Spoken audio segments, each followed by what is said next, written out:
So just how do we become a better leader? Whether you have a title or not, you become a better listener. My name is Tammy Dunnett. I'm your leadership and communication coach, and I'm going to give you 3 barriers, 3 strategies, and of course there's going to be scripts, so save this post.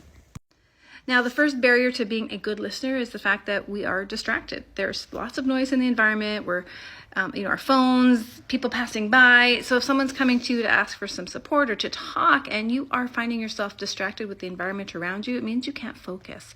And I know there's this huge drive to be multitaskers, but the new buzzword is monotasking. Focus on the one thing. So if you cannot focus on the person who's come to you for help, here's your strategy. Request an adjournment. Now here's the script.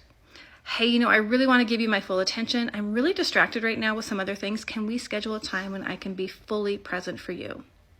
Ta-da!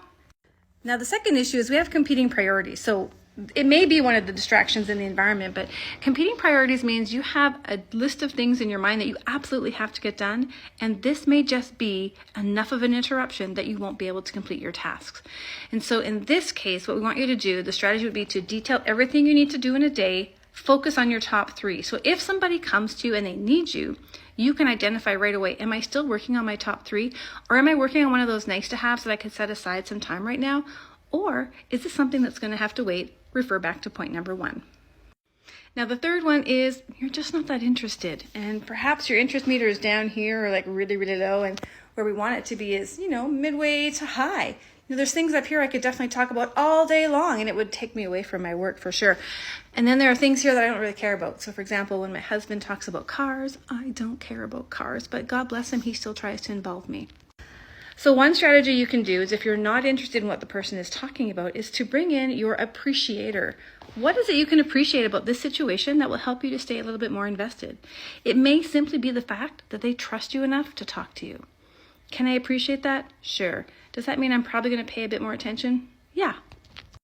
Now, listening is more than just an art. Listening is going to build the ability for you to retain your top talent, because you can throw all the money you want at these problems, but unless they feel heard and valued, they are not going to stay long term.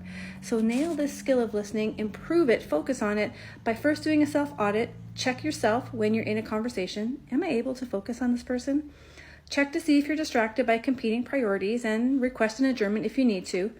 And then, of course, monotask. Focus on the task at hand. Follow for more.